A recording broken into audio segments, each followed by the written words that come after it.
Hello and welcome to the weekly newscast by First Ukraine. My name is Victoria Zabiyan and we are ready to present you news for outgoing week.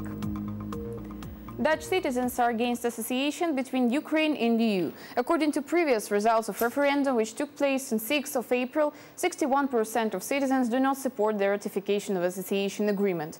In common, more than 32% of voters took part in voting. According to exit polls, only 22% support association. In the capital, majority of voters support agreement, but at the same time, inhabitants of two biggest cities, Rotterdam and Hague, are against it. Also, official results will be announced only in 1 week. World leaders are actively expressing their opinion concerning referendum in Netherlands.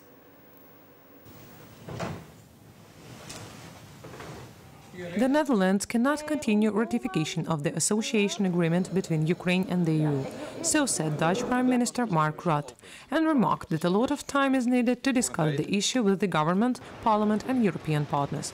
Meanwhile, Lithuanian President Dalia Grybauskaitė said that the results of the referendum should not be an obstacle to European choice of Ukraine. We heard about the results of the Netherlands referendum. We all wished they were different. However, now is not the time to lose hope or question Ukraine's European choice. No one can stand in the way of Ukraine's path to Europe, because Ukraine has always been in Europe and will always stay in Europe. The real goal of the organizers of the referendum in the Netherlands is to undermine the unity of Europe and prevent the spread of European values, so said the President of Ukraine.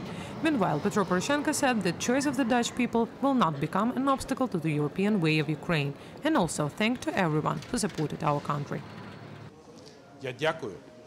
I thank everyone who voted for, and that is hundreds of thousands of supporters of Ukraine. I thank all those who participated in the promotion of Ukraine in the Netherlands, and that is politicians and volunteers, stars of sports and culture. Under the Constitution of the Netherlands, the referendum is advisory and its results are not binding. Therefore, according to Member European Parliament Jacek Saryusz-Wolski, the Dutch government can ignore the opinion of its citizens. But the Minister of Foreign Affairs of the Netherlands said that the ratification of the EU-Ukraine Association Agreement will have to be postponed. It will be re-reviewed by the country's parliament. The official results of the referendum election board will publish on 12th of April, and consultation of the results of the referendum the government will hold already this Friday. Today our guest in the studio, Maria Zolkina, political expert, political analyst of Ilko Kucherev Democratic Initiatives Foundation. Nice to meet you here. Thank you for the invitation. And can we say that hopes of Ukraine to become a member of the European community were broken because of the results of referendum in the Netherlands? Of course not, because first of all, association agreement is not the agreement which actually leads to the membership, and it was one of the myths which was used by Eurosceptics in Holland, that it is the first step towards the membership, but it is not actually de jure and de facto. There is no direct line between actual association agreement and membership. That is why we can say that association agreement was perceived by Holland voters according to some stereotypes or myths which were actually exaggerated by Eurosceptics in Holland. And in this way, a lot of people who voted against this association agreement, they voted not against actually transformation of Ukraine or closer relations with Ukraine, but against the system, how decisions are made actually on the supranational level according to the system of relations between supranational and national level of authorities, and that is why association agreement and this result is not actually doesn't mean that Euro integration of our state will be stopped actually, and the implementation of association agreement also will not be stopped. Even if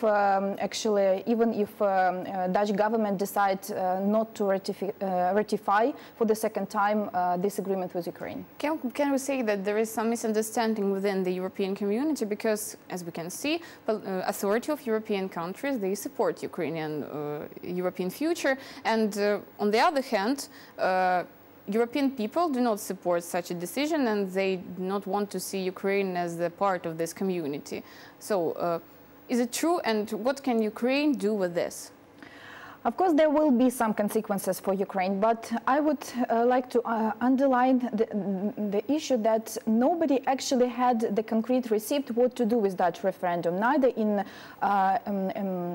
Holland nor in European community in general. And European Commission, European Parliament and other EU institutions, they actually did not intervene and interfere into this discussion before the referendum. So there was not plan B or plan C, and the European community as a single actor was just waiting for the results in order to find out after the referendum what to do with these results.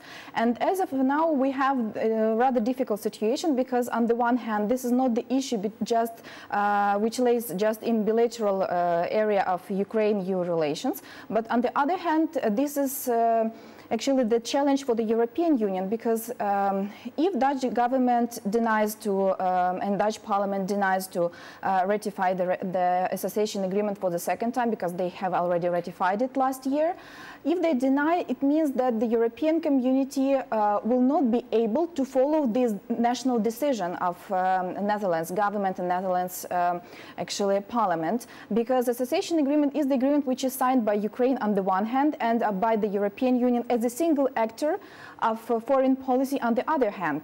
And this national decision of Dutch people will not stop implementation of association agreement. The most optimal way, I would say, or the most probable way which will be found by authorities on supranational level means that Netherlands can be excluded from the participants or from the list of countries which will implement all the association agreement. It means that some of the provisions of the association agreement will not be implemented by Netherlands on bilateral actually basis as implemented by Netherlands as by national state. But on the other hand, the main part of the agreement, which is economic part, the hugest part of the agreement will be implemented anyway, because as far as Netherlands are as a member of the European Union, they have already transformed or transferred the part of their sovereignty to the supranational institutions. And it means that, for example, economic policy, external economic policy of the European Union is the competency of the European Union institutions. And in this way, Netherlands will not be able to influence implementation of agreement in general. They will be find some solutions by specialists in acquis communautaire, actually. You said a lot about the perspectives of European community in this case, but it is a little bit unclear what for Ukraine, what to do next after the failing this referendum. So. The main and the most important conclusion that Ukraine should make after these results will be officially proclaimed, actually declared, this is the conclusion that we have to work not only with European Union institutions, not only to have fruitful dialogue and concrete dialogue, direct dialogue, for example, with the European Commission or with the European Parliament, but with national level as well. Because, for example, visa liberalization plan, which is also fulfilled by Ukrainian side, by Ukrainian state.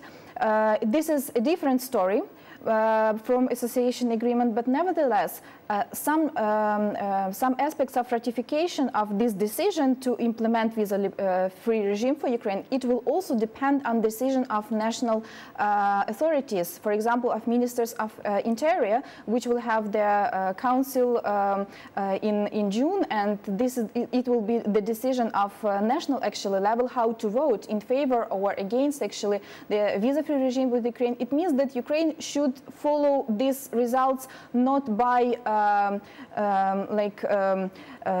being outside of different levels of dialogue, but with European Union institutions or with national level, but to be more involved in communicating with national authorities and to conduct some kind of informational campaign among member states as well, what Ukraine is, and to communicate in a more fruitful way with the actually societies, because this referendum has has discovered one problem, that there can be different positions between what people think about Ukraine or what people know about Ukraine, and these results of referendum shows that people might know not much about Ukraine and might not understand the significance of association agreement, for example, because if we will remind ourselves what were the motives of people who were going to vote against ratification of association agreement, their motives were rather simple, but they were not logic to 100%. For example, Ukraine is a country with a high level of corruption, but the association agreement is the most important and actually the most influential instrument which European Union may ever have towards Ukraine in order to change the situation, in order to have transparent institutions, in order to demand from Ukrainian authorities to fight corruption, to have anti-corruption institutions very actively functioning. And it means that people did not rely on the rational factors while choosing yes or no during the referendum, but they were directed, or they were making their decision according to some irrational or motives or myths actually about the association agreement. I see. And now we're going to discuss the other part of this question. Actually, the kind of dialogue that Ukrainian civil society is trying to establish with Dutch citizens and Dutch authority. And how about Ukrainians appeal to Dutch? Kyiv students encouraged to vote in favor at the referendum. Young people holding hands of each other moved from the embassy of Netherlands to the central street of the city as a symbol of Ukraine and Europe unity. Our journalists saw how it was. Human chain started from Embassy of Netherlands in Kyiv. One by one, students of National Aviation University aligned there. They say that they already made video message to Dutch and now they want to organize the action together with other universities. We want to show Dutch people our will to become a part of European community. That is why we are here. We want to show the wave of unity from Ukraine to Europe. Lecturers and professors also have come to support their students. Tatiana Sherbatyuk is Associated Professor of Media Security Department. She says that Dutch citizens have reasons to perceive association agreement between Ukraine and EU ambiguously. Not every state will accept the country which is in state of war because this is the aggression, and they are neutral people and they do not want this aggression. And all the more so they understand that if we become a member of EU, their sons will have to defend territory of European Union. 3,000 students gathered at the action. Altogether, they moved to European Square in Kyiv.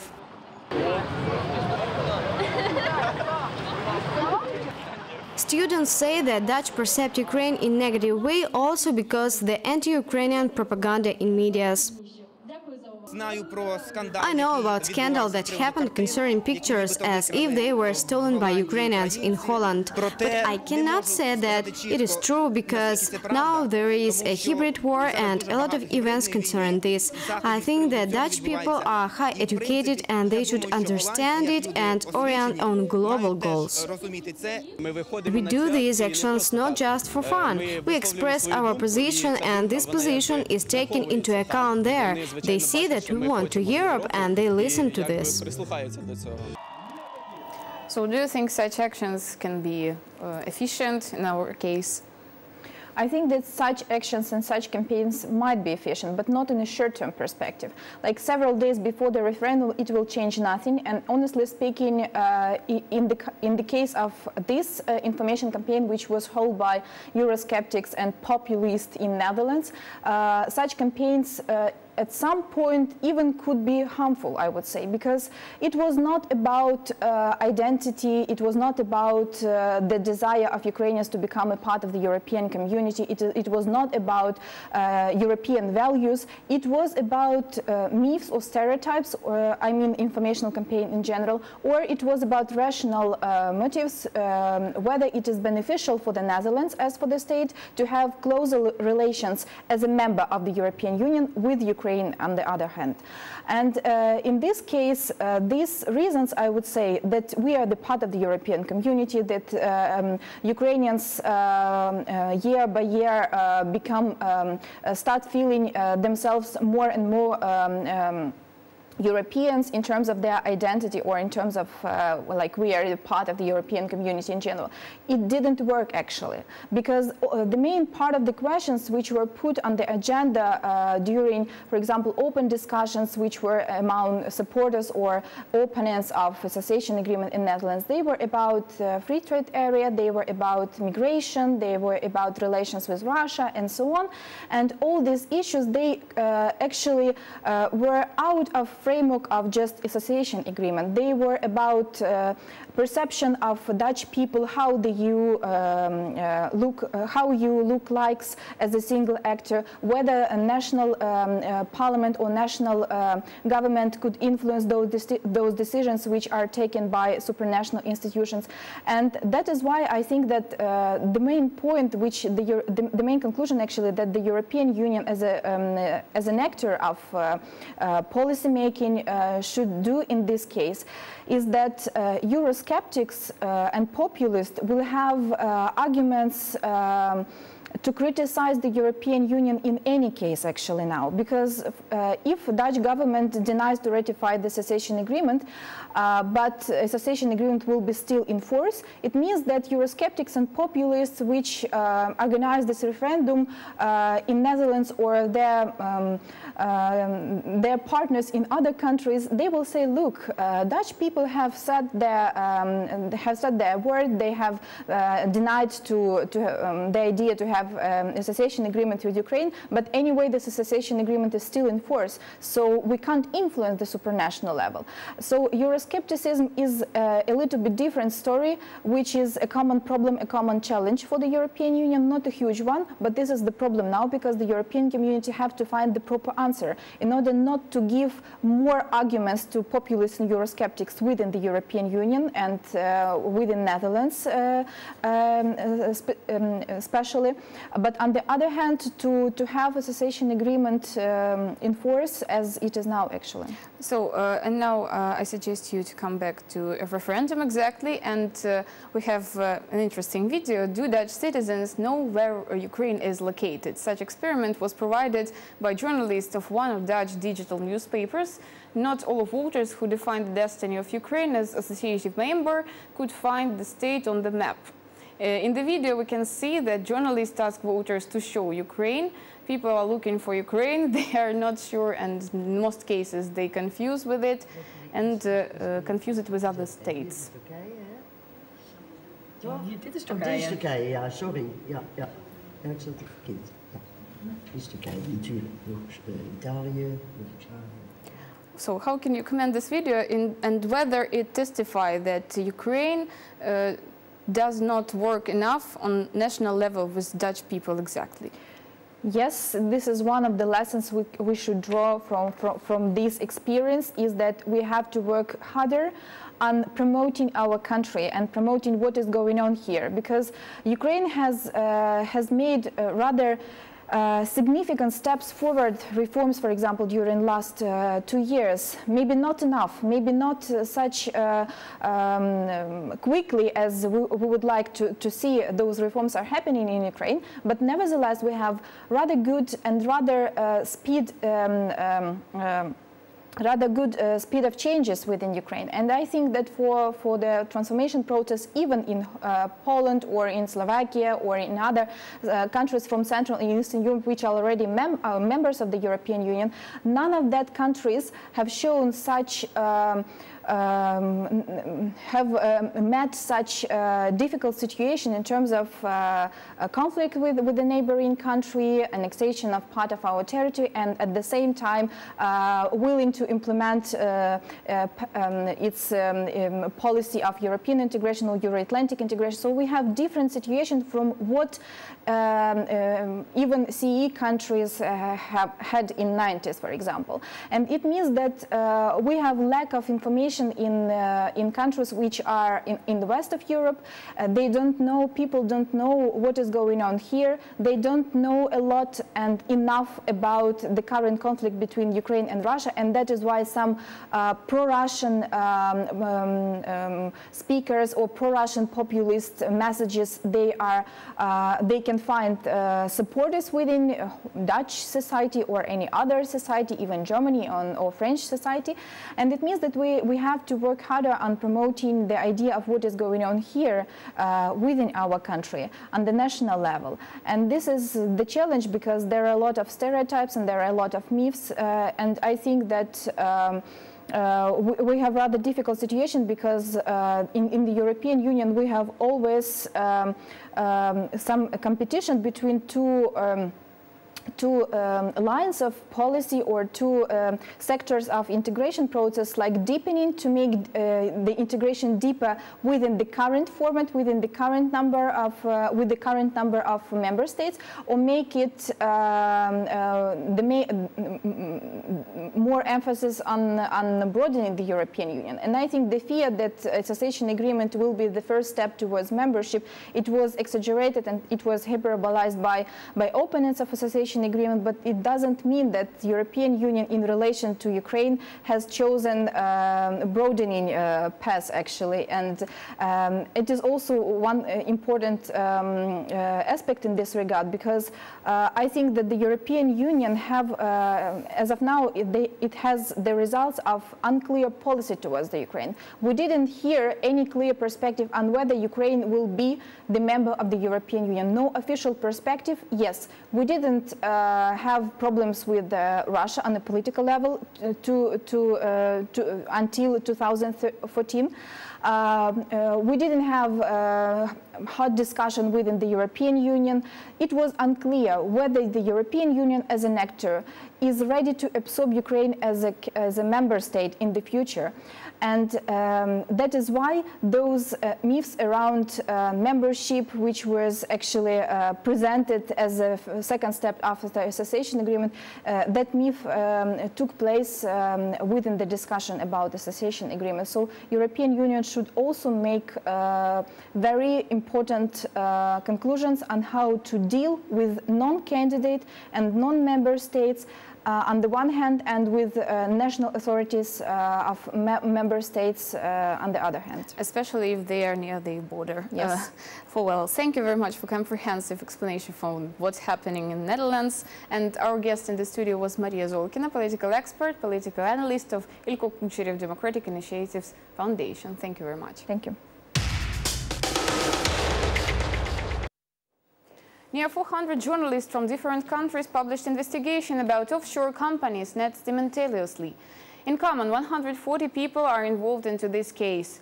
There are 12 representatives of states, presidents of states, famous politicians, their relatives, businessmen and sportsmen among them.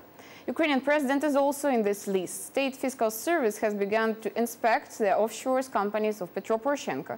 At the same time, General Prosecutor's Office and Anti-Corruption Bureau do not see anything illegal in this case. Lawyers of Petro Poroshenko stated that existing of these offshore companies is not the violation of law. More details watching the following story.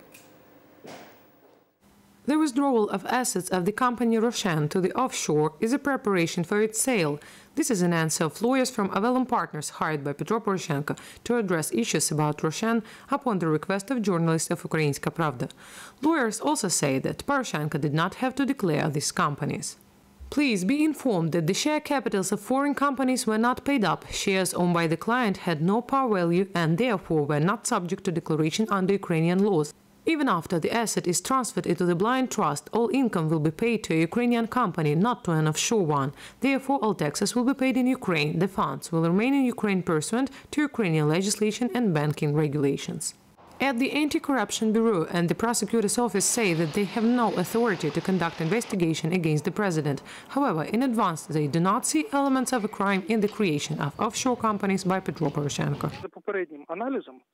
According to preliminary analysis, our employees came to conclusion that in the actions of the president, the components of a crime are absent, but we have no authority to hold on the investigation on these facts as to come to a final conclusion. But neither the Prosecutor General nor our colleagues from National Anti-Corruption Bureau have no right to conduct investigations related to the President of Ukraine in accordance with the Constitution. The power to initiate an inquiry in this case belongs to the members of parliament. Deputy Speaker Oksana Suryk has already proposed a parliamentary temporary investigative commission. However, analysts are skeptical towards the future results of such inquiry. I do not remember any of temporary investigative commissions which were finished with some dramatic consequences for the suspected, or by consequences for some event. In practice, it all comes down to public PR for the initiators of members of the Commission. On the other hand, it is about making certain events and certain situations open to public. Lawyers say that business through offshore is a common practice, but not for senior officials of the country. Створення офшорного бізнесу – це є достатньо легальний механізм, якщо ми говоримо про діяльність, яка пов'язана з бізнесом підприємств. The creation of offshore business is quite a legal mechanism if we talk about the entrepreneurs. When it comes to presidents, prime ministers or heads of various political parties, there is a special level of detailed attention. It is impossible to imagine that in some civilized country, president or prime minister has a right to become a public founder of a company registered in offshore jurisdiction in another country. According to experts, the loss from stories Poroshenko's offshore firms are likely to be only a cost in public image, as for him personally, so for the country at large. Petro Poroshenko claimed that he used offshore companies not for evasion of payment of taxes. He said about this during the press conference in Tokyo, where he has official visit. President explained that registration of Russian company in the offshore area was needed in order to pass the control on this business to Rothschild Bank. Petro Poroshenko assured that created companies do not have registered capital and any operations were not provided through them. Also, Ukrainian president asked journalists not to compare him with other subjects of the Panamanian documents case. This is very simple. Normally, the offshore account uses secretly to minimize the taxpayers. With these cases, everything was absolutely opposite way. Immediately when I became a president, I declared that all my businesses I put in the absolutely transparent, blind trust without of the biggest investor bank in the world. The lawyers prepare the SPV where we transform all the actives publicly, and they put it in they take it in the operation for transparent, blind trust of my main property to be separated from my political activity and the term of on the time of my presidential term. Story with Panamanian offshores is not Ukrainian but global problem. It was said by representative of EU in Ukraine, Jan Tambinsky, answering the question whether this information influenced the attitude of EU to Ukraine and President Petro Poroshenko. According to Mr. Tambinsky, now appropriate structures have a deal with this case. Authorities of several European states have started to investigate cases of money laundering, which was highlighted by world media on 4th of April. There are France, Great Britain, Spain, Austria, Sweden, Belgium, Norway and Netherlands. In common, these countries evaluated results of international journalistic investigation in a positive way. In Russia, it was called as an attack personally on President Vladimir Putin. Press secretary of Russian president said that this case was provoked by US special services.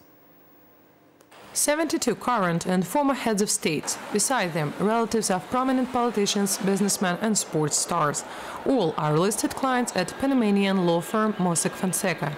It helped to establish companies in the offshore through which then many of them laundered money or hidden income. 11.5 million of corresponding documents were published by International Consortium of Investigative Journalists. A huge industry here that we're looking at. And I think that's probably one of the big takeouts from this is the size of this industry and the amount of money that flows through it. In the scheme of money laundering also appears the close aides of Russian President Vladimir Putin. In particular, the companies at which funds were transferred belong to the cellist Sergei Raldugin, a childhood friend of Putin and the godfather of one of Putin's daughters. It is reported that one of Raldugin's companies received from Russian Commercial Bank of Cyprus several loans amounting $600 million. During this period, it was owned by Russian bank VTB. A spokesman for the Russian President Dmitry Peskov addressed the publication as an information attack on Putin and his entourage. The leak is designed for internal audiences on the background of preparations for the parliamentary as well as presidential election in prospect. Meanwhile, in Australia, the last day broke 800 new cases of tax evasion. We've got some $400 million in revenues over the last few years that we've been able to get from acting on sources and information that's come through to the ATO. We've got tax treaty swap agreements on information with over 100 countries to crack down on these sorts of things. The Prime Minister of Iceland, Sigmundur Gunnlaugsson, has run away from reporters when he was asked about his tax evasion. What are you trying to do? It is completely inappropriate. Co-founder of Panamanian company Ramon Fonseca says that his firm did nothing illegal, and journalist investigation he calls a violation of human rights of privacy. He said that, open quote, "They hacked our servers and in such a way received documents. We had all fixed now, but it was hacked. All those people who are listed in the documents are not our customers. They are customers of banking intermediaries who buy our stock companies and then sold them. And who knows for what these people then were using them." End quote. Offshore areas attract business for two major features. The first is a low or even zero tax on financial operations. Therefore, funds are transferred to the accounts of such companies without taxation. And second is banking secrecy and indifference of local authorities to business owners and their areas of activity. Nevertheless, it makes possible to launder bribes or illegal money received in some other way. These rules also allow to conduct business in circumvention of international sanctions, because no one can track neither the owner of the funds nor the recipient or destination. However, through companies in offshore areas, a completely legal activity can be maintained. Resignations and investigations after the publishing of Panamanian documents went over the world. What is the reaction on published offshore archives? Watch in the following story. Panama wants to make its financial system transparent. International Expert Commission will work on it. It was said by President of the state, Juan Carlos Varela. He made a speech in which he said that he will not allow media which ban situation around offshores to define the destiny of his country. Previous week, biggest world media published millions of documents which testify that Panamanian company Mossack Fonseca helped its clients to launder money, avoid sanctions and not to pay taxes. Because of offshore archives, head of Austrian bank Hypo Vorarlberg handed in resignation. Also, financier claimed that he 100% assured neither bank nor himself never violated law and conditions of sanctions. Besides Hypo Vorarlberg, also Austrian Raiffeisen Bank International figure in Panamanian documents. Regulator of financial markets of the state, at once after publishing of archives, had begun the investigation concerning these two financial institutions on case of money laundering. One more resignation in International Football Federation. Head of Ethics Department Juan Pedro Domiani left his position. He is accused in corruption on the grounds of Panamanian documents. On 3rd of April, Federation has started an internal investigation. At the same time, in Iceland, new Prime Minister is temporary. The government was handed by Minister of Agriculture and Fishing. Elections of cabinet ministers will happen in 6 months. The previous head of government handed in resignation because of offshore investigation. Thousand citizens demanded for firing him during the protest actions. How Europe and Turkey are trying to overcome refugee crisis together, what are the results of escalation of conflict in Nagorno-Karabakh, and other international news. Watch the following story by our journalists. Conflict in Nagorno-Karabakh took place. Azerbaijan and Armenia came to agreement on 5th of April. Diplomats from France, Russia and United States are planning to hold a meeting in Vienna. They will talk about the escalating conflict in the region. The Organization for Security and Cooperation in Europe will take place in this meeting too. Peak the fighting came at least weekend. With still situation in the region is strained. Both sides, Armenian and Azerbaijan, accused each other in attacks with using of heavy weapons. There are victims of both sides. There are militaries and civilians. Conflict between Azerbaijan and Armenia because of Nagorno-Karabakh continues since 1988. Then Nagorno-Karabakh autonomous region, populated mostly by Armenians, declared about withdrawing membership of Azerbaijan Soviet Republic. Greece has started the return of migrants to Turkey. Since 4th of March, 220 refugees were sent from the Greece islands Lesbos and Chios to Turkey. They had come to Dikili harbor. Then authorities are planning to send them to south city of Osmaniye. At the same time, 16 Syrian refugees from Turkey had come to German city of Hanover.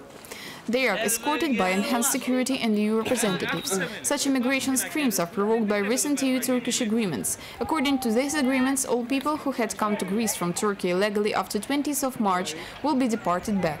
On its turn, EU will provide financial aid to official Ankara and will accept other refugees from Syria according to law of European states. The goal of this agreement is to distress European countries because some of them cannot manage with influx of refugees. Michelle Obama planted drone near White House. Besides students from different states, deputy head of NASA and astronaut Cady Coleman also helped the First Lady. They landed on bed the same lettuce which were grown in the International Space Station. Spring near the presidential residence at last for Michelle Obama. Her husband cadence ends on November.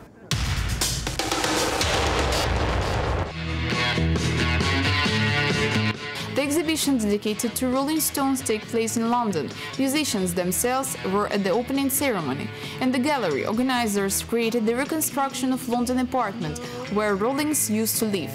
Also, visitors could see the guitars, on-stage dresses and backstage equipment which was used by musicians. The exhibition is open till September, so it will be shown in more 11 countries of the world.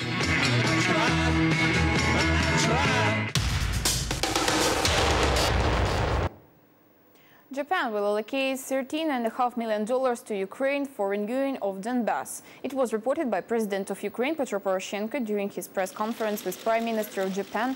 Besides, Shinzo Abe promised more $1 billion and 8,000 million in case in progress of Ukrainian reforms. Also, government of Japan will allocate money for building of shelter at the Chernobyl nuclear electric power station. Poroshenko mentioned that Ukraine is the country which gets the biggest part of financial aid from Japan.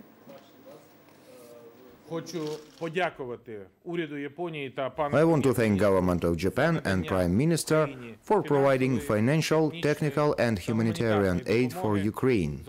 In particular, we are grateful for today's discussion to allocate new tranche of humanitarian aid for renewing of eastern regions of Ukraine. I am glad to report that we achieved some agreement to continue dialogue concerning gradual simplification of a visa regime between Ukraine and Japan.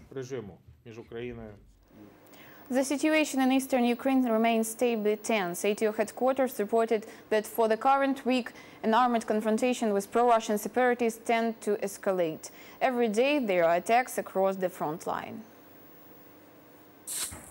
The most intense area is Avdiivka. Terrorists don't leave attempts to take a strategic industrial area from which the Donetsk route can be controlled. The first and second window, on the left. Well, give them works.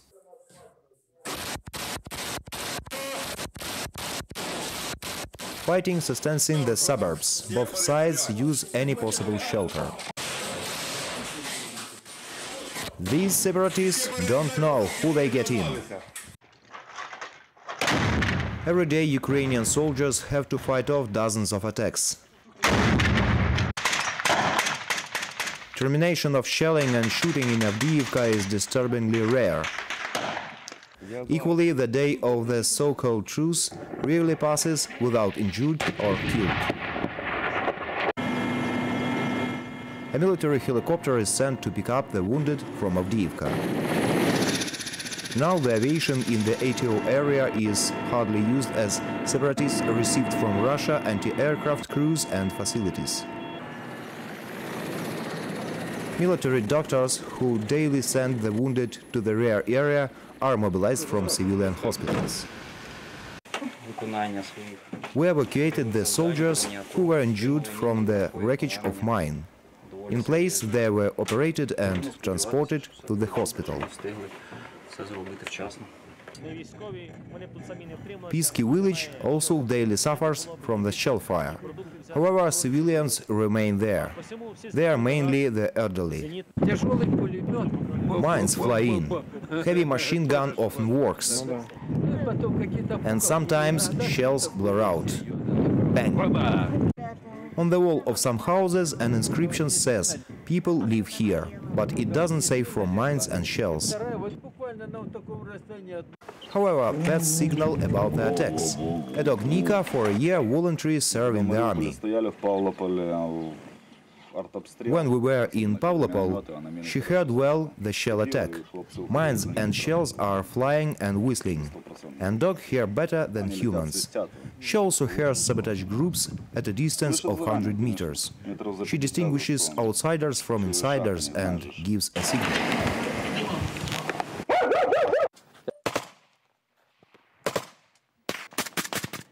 Sentence on Nadia Savchenko case has entered into force on 5th of April. Ukrainian pilot refused to appeal on decision of Russian court. Next day, since 6th of April, Nadia Savchenko has started the dry hunger strike.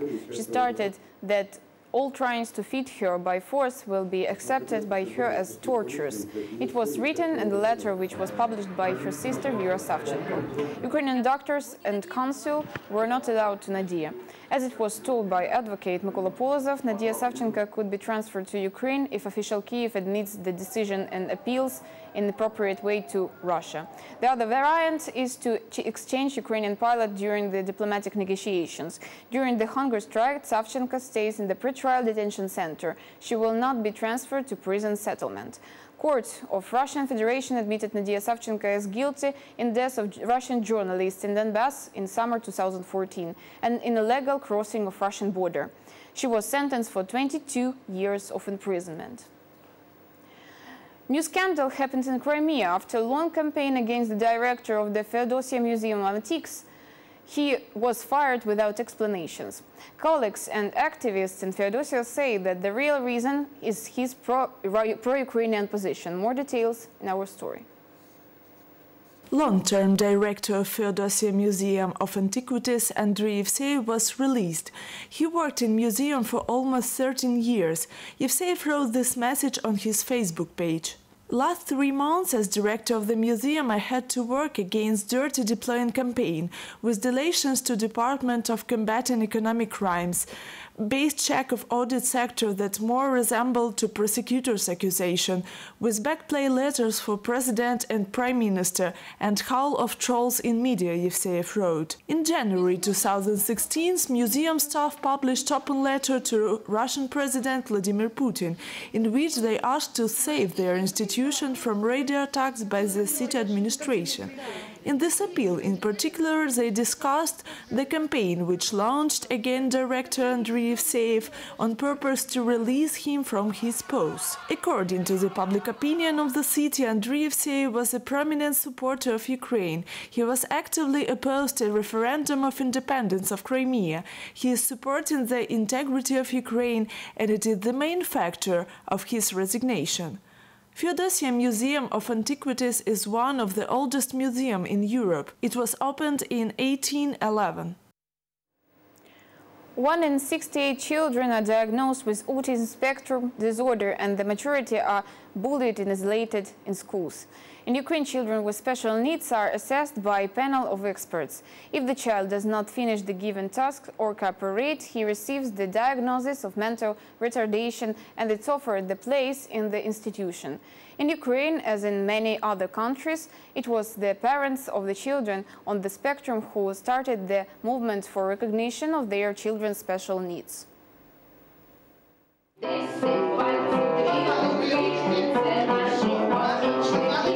Lyudmila says in 4 years her son was diagnosed autism. Also, people with autism have the same human value and human rights as everyone else, their needs in education. When he was 1 year old, he has rapidly lost everything. He said nothing, no sounds, nothing. We have scored the alarm, and we began to see a doctor in Cherkasy and a psychiatrist. Maria says later she discovered her daughter was diagnosed autism, and she was not the only one. There were hundreds, possibly thousands, of unteachable children in Ukraine. Our kids seem to hang between heaven and earth. Our school is such an alternative institution. We teach not only the child, but also the mother. Teachers, play therapists, Psychologists teach children how to eat, dress and communicate. Timur doesn't speak, but psychologists taught the boy sign language. Many children with autism have undeveloped or poorly developed at all spoken skills that communication skills can serve as a substitution for language, such as alternative methods of communication, gestures, pictures or symbols. The process of assignment is humiliation for the parents and stressful for the children. However, some things haven't changed. There is no single state educational or social rehabilitational program. We need parents to be very active, very active. They should struggle for their children. They should do everything possible to implement all the laws we have. We have good laws, but we need to implement them. So people should go to the authorities to write everything, to get answers in written form, and then go to the court. Recommended refer to this application to the school administration at least 6 months a year. During this time, we'll be able to create all the conditions necessary for the child. After their child is diagnosed with ACD, the parents are advised to teach their children themselves at home or hire them own teachers. Services are almost not existent and children with ACD usually do not go to school. When the director of the school refused me, cutting the fact that there is no funding, I was advised that I can apply in all institutes protects children's rights. Despite these stumbling blocks, the movement for the rights of the children with ACD has started in earnest, though sometimes the parents have been thrown back from hope to despair and unite their efforts with open-mind specialists. Together they will move forward from despair to hope and eventually create a bright future for their children with ACD in Ukraine, where all can develop their potential and be welcomed in society. She is ready for Eurovision. Singer Jamala, who represents Ukraine at the song contest in Stockholm, told about her performance. According to her, it will help people who do not understand English and Crimean Tatar languages to feel the emotions which are painted in the song 1944. Also, she has already chosen the dress for her performance.